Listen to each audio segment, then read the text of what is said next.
Earlier today, I was in my home apiary, and it's December, and I was doing a last oxalic acid treatment on my hives.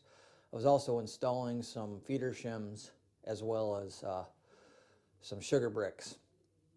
And in the process of doing that, it was a nice day for a winter day. I mean, it was 40 degrees and no wind, which is sort of important. And the bees were out, so the clusters were loosened up very much enough for me to do the oxalic acid treatment. Made for a good day to do it. But in the process of doing it, I came upon one of my hives. It's a 10-frame hive. One of my New River honeybee queens from 2019 that after I pulled the lid off and the inner cover back, I discovered that there was only a couple of frames of bees left in the colony, 2.5, something like that, which won't survive the winter. And I don't know what happened. It was a vibrant colony. It's very possible that this hive lost its queen, and that's why maybe they superseded her and that didn't take, or there's a bunch of different reasons that can happen. But being that it's only 40 degrees, I didn't want to dig into my colony to find out, because you just don't want to expose them to cold for too long. Coincidentally, this past week, I was doing what I do in the wintertime and perusing some YouTube videos, and one of my favorite channels is Bob Binney, and if you haven't ever had the opportunity to check out his channel, he's a commercial beekeeper, very soft-spoken Southern gentleman, commercial guy down in northeast Georgia. I think the name of his honey company is like Blue Ridge Honey, something like that.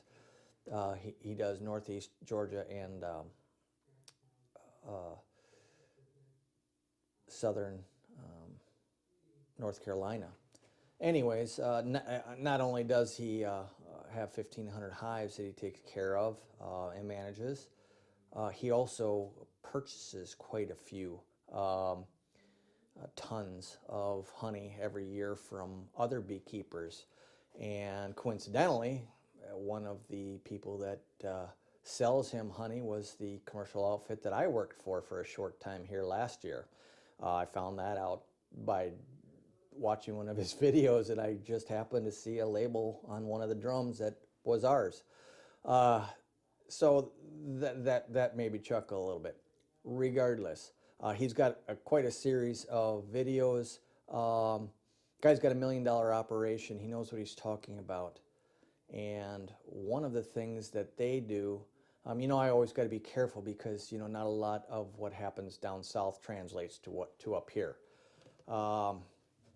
But one of his videos was about cell builders, and one of the intriguing things, which is different from what a lot of people do, is he has a double screen board that he builds and uses. And that was sort of like an intriguing thing that and you know me, I do like to experiment with different ways of doing things. And so they got my wheels spinning, as it were, as to, hey, this could be something that I can do for next year, because it just made sense.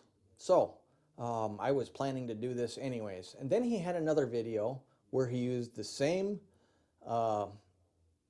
type of double screen board, except this time he used them to get smaller nucleus colonies overwintered over the top of his larger production hives. And I just around here we try not to get small colonies through winter, because it's almost an impossibility, for the simple reason they can't generate the heat for our type of winters. For down there, their winter is so short, they very well could survive. But in another aspect, his double screen board offers an opportunity to, for the bottom box to heat the upper box, or to provide some heat to it. Well, today when I was going through my apiary and I found that large hive that only had 2 or 3 frames of bees, it got my wheels spinning as to how can I help this colony? Because literally, I mean, really, what can I do? I can't add any. It's just too late in the year. I can't add any bees to it. I can't do anything for it. I don't want to dig into it to see if there is a queen.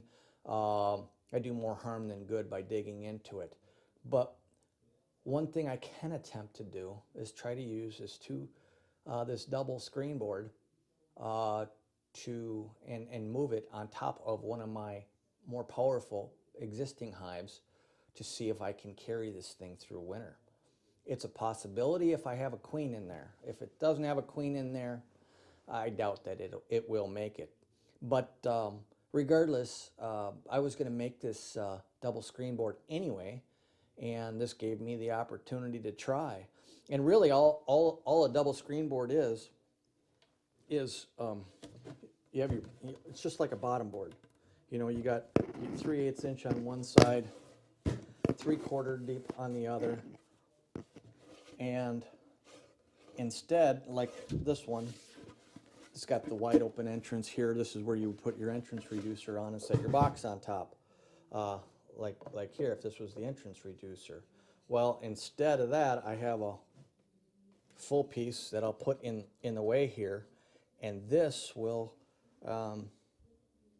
go over the top of my existing hive, or my powerful colony. Now in the middle here, I will core drill with this core drill 2 holes in the center and put number 8 screening over each side, and this way the heat will transfer between the 2 hives, but the bees cannot touch each other because there'll be a 3/4 inch gap, the thickness of this the bottom board itself. And then on this side, this is the 3/8 inch side. I have this that I cut. It's another 3/8 inch shim to fill in this gap, and that will provide the bottom entrance to the upper box. And it's about 3.5 inches wide, so that'll provide enough ventilation for that hive. And then we just see how it goes. And I really don't need to sit here and show you how I'm doing all this. You can kind of get the gist of it after this video. This is today's the 2nd. Tomorrow I'm going to have to do this. I will install this over another hive, and I'll show that to you. So stay tuned for that. But for right now, I'm going to core my 2 holes in. I got to bring this up and staple this down together, and then it'll be ready. And I have a couple spare bottom boards here, and I'm going to do it to 2 of them. And again, like I said, this is going to double as my as a double screen board this spring for, well, this, I say spring, but it'll probably be May or June for queen rearing for my cell starter. You know, it'll separate the queen rate colony from the queenless colony, and then I remove this part, put a queen excluder down, and then I will have a queen rate finisher on the colony. So you're going to stay tuned for that. I don't really need to get into that right now. All you need to know is I'm building a double screen board. Bob Binney has a video on building these. He uses HDO board, which is really a high density overlay material. They use it for concrete forms. It's like high density plywood essentially. They don't sell that anywhere near up here or if they do, I can't find it. And regardless, I ain't paying $60 a sheet when these bottom boards will suffice for me. So let's get started.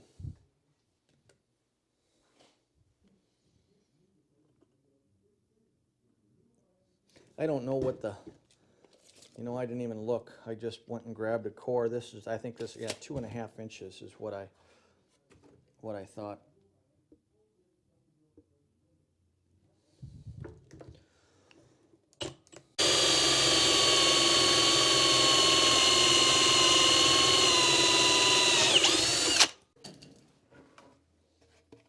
All right.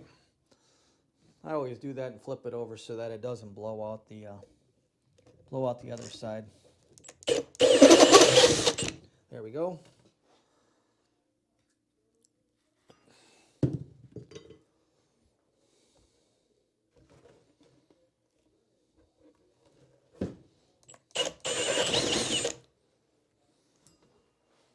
Okay, that'll do it. There's my 2 holes. That will allow airflow between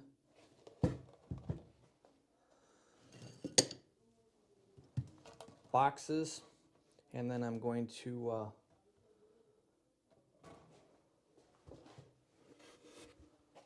cut a couple pieces here.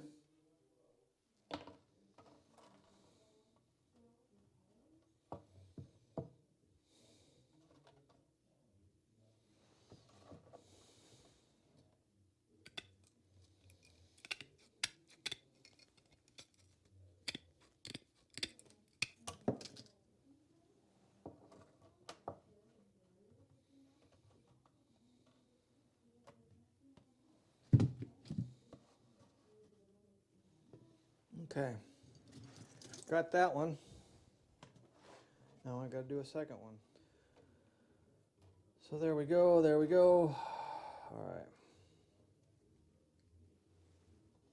Now I'm going to go upstairs.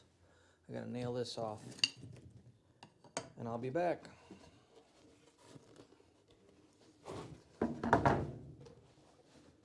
Okay, I've got the double screen board complete. So here it is. And as you can see, this is the 3/8 inch side. This is the 3/4 inch side. Now the 3/4 inch side will sort of act like a cover. You can put pollen patty down and still have room for it. So this is not something that you want long term, like in the spring, because they'll just start building burrcomb on the lid. But for the winter time, perfectly fine. So if this was our very robust full colony, we would set this on top. And as you can see, we've got the 3/8 inch space on top. And this will act as the next hive's entrance. And then just imagine for a moment that this is your weak nucleus colony, or weak colony. So you would set that directly over the top of that.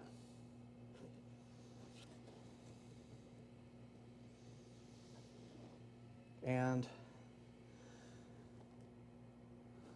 this double screen board becomes the bottom board for the upper hive, and the lid for the bottom hive. Now on top of here, you would put your inner cover. For me, it's flexible inner cover, and then my insulation, and then my lid on top. Is it going to work? Honestly, I have no idea if this is going to work, but it's a cool option to try to see if I can get those bees through the winter. Our winters are severe, more severe than they are in northwest or northeast Georgia. I can guarantee you that. But if you don't try, you'll never know, and that's the case. And regardless, again, this double screen board will also serve as the top. It'll serve a purpose for when I do it will also serve a purpose for my queen rearing as a cell starter. The cell starter would be down here where all your populated bees are, loaded with nurse bees would be down here.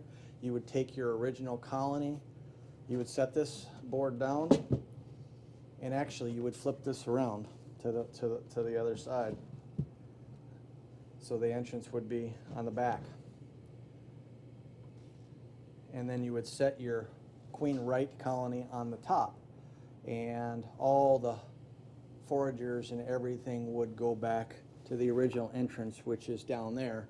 I don't have a bottom board on here, but you get the hint. So they would still populate it, and then the queen right hive, would just have a few nurse bees and a bunch of brood, and would get the benefit of the heat from all of the nurse bees below. But the queen pheromone does not transfer because of the double screen. So that in essence would make this queenless and this a queen right. Now again, after you put your graft in and 48 hours are over, you would take this part off. You would take your cell starter and remove it, put your original colony down.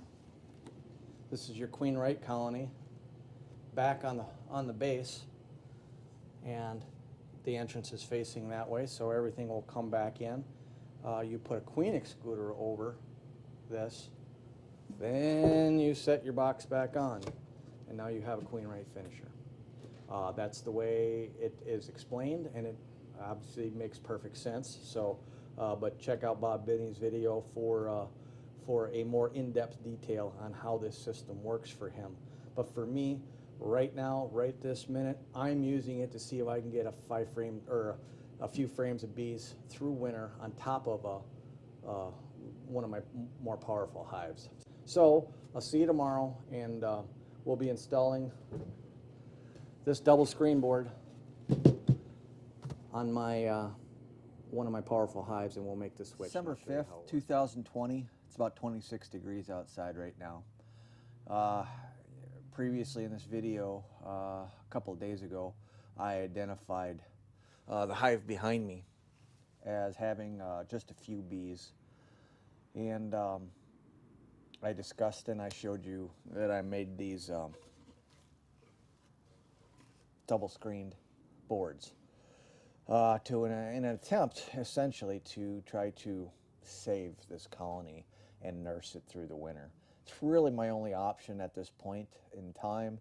Not a lot that I can do just due to the temperatures. It's not like I can go shake this colony into another colony or combine or really anything. All I can do is attempt to, or an experiment with trying to nurse it through. And this seems to be the best option. Is it going to work? I honestly don't have a clue, but it's worth a try, because I won't know unless I do try. And that's why I'm like little experiments like this, especially when I don't have a whole lot of other options. It's not like I'm doing something, where I'm definitely sending my bees to their death. Actually, what I'm trying to do is save them from impending death. And if it works, great. And if it doesn't, well, it was worth a try. It was worth the effort. This is the colony I will be transferring it to. It's my breeder queen. I call her my breeder queen. It's the one I grafted from this past year. Very robust queen. Good sized colony. Good stores. Very, very quiet colony. They weren't very active the other day, at least when I was putting the sugar bricks on. And one of the things that I'm going to do, I put a sugar brick on here, but because of this configuration, it's not going to be easy for me to lift this hive up and put more sugar bricks on later down the line. So I think I'm going to install another sugar brick on top of here just real quick.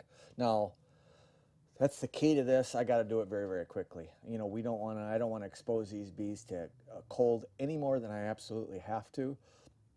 So I'm going to be opening this up, throwing a sugar brick on, putting this down, grabbing that colony and putting it on as very, very quick as possible. Again, if you remember, we've got a 3/8 inch side and a 3/4 inch side. The 3/4 inch side will go down and the 3/8 inch side will be up, and that will serve as the bottom board for that hive behind me. With a little bitty entrance right here. Now, it was funny because I was over at the farm the other day, and I'll talk more about that later after I'm done here. But I also identified a hive over there that was very small, and so the double screen board that you saw me make, I actually used over at the farm 2 days ago, and to try to save a smaller colony. That one had about 2.5 to 3 frames of bees, and I put it over another healthy colony, just in an effort to rescue it. So I had the camera out then, and I was going to show you what I did, but unfortunately, due to technical issues, like forgetting the video card, I wasn't able to film it. So today I'm able to show this to you, and it's going to be very, very quick. So let's get going. Okay, I don't know if I'm going to need my veil, but I better have this just in case. Oh, I can hear them in there. I better get the sugar brick here real quick. Okay. So they're all over the sugar already. I'm going to put another brick here. And because they are up in the front, I'm going to put a couple pieces that I have. Just a couple chunks here and let them do what they want to do to it. Okay, so real quick, we're going to set this on. Yeah, they are all over that sugar brick already. They really love sugar. Okay, so I got that on. And now I got to come over here. And I want the entrance to the south. This hive, it's going to be cold enough. They're not going to be out and about. So this hive, when it warms up, they will reorient to this, this entrance. And then come spring, I'm going to have to do something. Maybe transport it over to another spot. Because if I just move it over there, all the bees will come back here. So we'll deal with that in the spring. But for now, we got our vented holes. And I'm just going to pop this up and take it over there. Okay.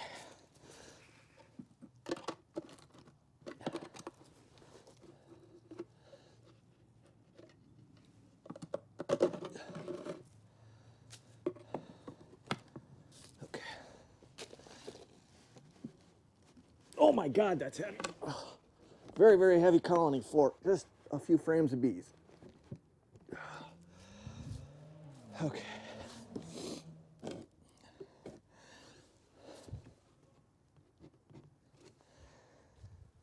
And that is all there is to it.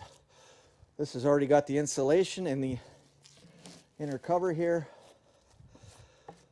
So they'll be okay there.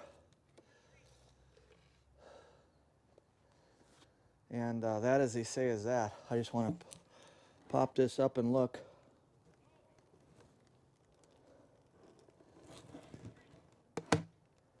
Yep, not just a couple frames of bees, that's it. That's a little disheartening. I don't know if they lost their queen or what.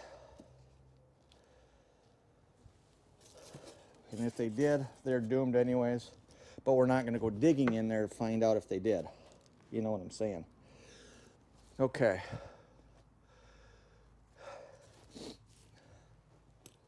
And then we'll put this back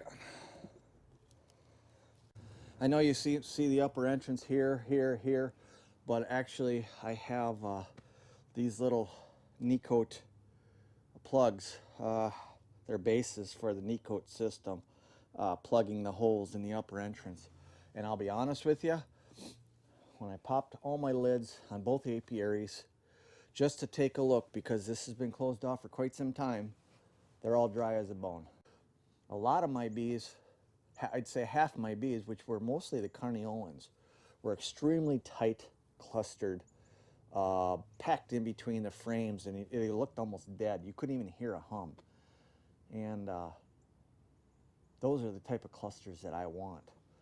There was others that were like my Italians, my swarm hives, that were extremely loose clustered. They, I pulled the lid off and they would fly right around. They were very, very loose, and they were very, very active, which means they're going through stores. Now, I told you I was going to tell you a story. I went over to the farm apiary, and I wish I would have been able to video all this. But I went over to the farm to check on my bees. Now, I haven't been out there in a couple months to do anything because I was gone. I had to take care of my father and my mother for a while. But I feel like I might have neglected it a bit. So I went out there to take a look, and as you know, previously I caught 5 swarms over the summer, and they were all Italians. I caught them from a commercial beekeeper out of Florida, and they're all Italians. 2 of the colonies were dead already. One absolutely completely starved out, and it was dead. That was only a 5/5 hive. I caught those swarms and I just boxed them. I didn't take any honey off them. I just boxed them, and I didn't do anything with them. And I probably should have. I should have made splits and requeened and used them for my own mated hives. I really didn't have a plan. Next year, that's what I'm going to do, is requeen them all with my queens. However, it's getting off the point. So that one was starved. The second one I went in, that was also empty of stores. Also, all the bees were dead. I pulled frames, and there was massive amounts of swarm cells that were all emerged. Now, they apparently swarmed and attempted to make their own queen, and it didn't work out. So they ended up dying out. My other 3 swarm hives, it was really, really odd. I pulled one, and I pulled it, and the bees started flying around, and I'm like, wow, there's 5 frames of bees here. That's pretty good. It was a nice cluster, but they were wide, but they were really active. And then I grabbed the box, and I picked it up, and it was like there wasn't a drop of honey in it. I had literally just gotten there in time, and so I had to make a decision. Now, that's the thing about the Italians that I found, is that they don't slow play. They're very, very active. They don't winter well for me. They don't cluster well for me, and they go through their stores like crazy. Now, we had a warm November, and they were out flying and very, very active, and I'm going to guess that they ended up using up a lot of their stores. So, emergency. I had a few frames of honey, and I ended up putting 3 or 4 frames of honey. I had to do what I had to do. I pulled out all the empty frames, frame after frame, and just completely empty, to where they were. Even though they didn't have any honey there, I didn't want to disturb where they were. And then I just surrounded them with honey. And then I guess hopefully they move over. And that's all I can hope for that. I don't have a lot of high hopes for getting the Italians through winter. Conversely, my carniolans, again, I popped the one lid. It was a New River honeybee queen like this one, and they were so tight in between the frames. I sat there and I looked to see, I'm like, I couldn't tell how many frames of bees I had. I'm like, are they dead? And nope, they were alive. They were just so quiet and just sitting on their frames. That's the kind of bee I want, and they're gonna use their stores very, very slowly over the winter. That's exactly what I want to see for my bees. Those are the type of bees. I want the drones mating. I want, I want a graft from those, but that's exactly what I want. I'm getting long-winded again, but you see how this system worked, and we'll see, how it progresses in the wintertime. I don't have a, ton of high hopes. Again, this isn't Georgia like Bob Binney. This is central Wisconsin, and things act differently in the winter around here. But hey, we'll give it the old college try. We'll see what works. Till next time, happy beekeeping, and remember, all beekeeping is local. Take care.